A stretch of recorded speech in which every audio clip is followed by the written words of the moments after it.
გაერთიანებული ევროპა დაამარცხეთ მეორე მსოფლიო ომში. ეგ გადაობა იყო? არა. გაერთიანებული ევროპა დაამარცხა, ჩვენ დავამარცხეთ. ანუ სტალინმა დაამარცხა გაერთიანებული ევროპა. ანუ ფაშისტები იყვნენ ის გაერთიანებული ევროპა. კი. ხო, რავი.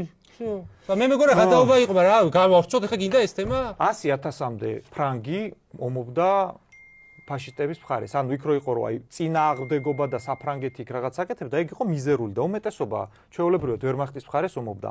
ჩეხოსლოვაკია იქნებოდა, უნგრეთი იქნებოდა, ეგ ყველა ომობდა ამათ მხარეს. ერთადერთი როგორი მანიპულაცია რო ხა შენ გაერთიანებული ევროპის ბრიტანეთი სად იყო მოკავშირეები? ბრიტანეთი იყო ერთადერთი მოკავშირეებმა დაამარცხეს და სტალინმა დაამარცხა. სტალინი იყო მოკავშირე ერთ-ერთი, კი, რომელსაც წვრილი ჰქონდა, მაგრამ ეგ არის ზურა რუსული ისინი სენტიმენტები, რომელსაც გაბრალებენ და მე რეკ წინს. ანუ ამას ეხა რა ის აქ იცი რომ მე რო ვახსენებ რომ უმაღლესი მხედართმთავარი ჯარის რომელმაც ძირითადი სამუშაო გაწია ქართველი იყო დაზვერვიში მე ქართველების წინააღმდეგი ვარ არა მე შენ მაგაზე იმიტომ გაქვს რომ ეგ რახან რაღაცა რუსეთთან კავშირზე მიდის ამიტომ მაგაზე არ ვილაპარაკო ისეთი საოცრება ბაბუაჩები დაჭრილია და ბაბუაჩების მოგვთ არის ისეთი საოცრება თუ შეგარდა რა ვისკარ არ მოგისმენია და იმიტომ და არ მე მარტო შენ ამბობ მაგას მე მაგალითად ვთვლი რომ და რავი ეგ ფორმულირება ვინმე მეცნიერისა ვინმე გააქვს შეხო ერკვევი მაგეებში მე მაგალითად მაგას რო ვამბობ მივდივარ რაღაცა პოლიტოლოგიური ანალიზით, ხო? არა, ვინმე სულთქავს ეგეთი რა შეგარდა. არ მაინტერესებს ვინ თქვა. მე გაინტერესებს რომ მოხავს ხოლმე მაგალითად. ჩათვალე რომ ზურა მახარაძის საავტორო ფრაზა ეგ მინდოდა.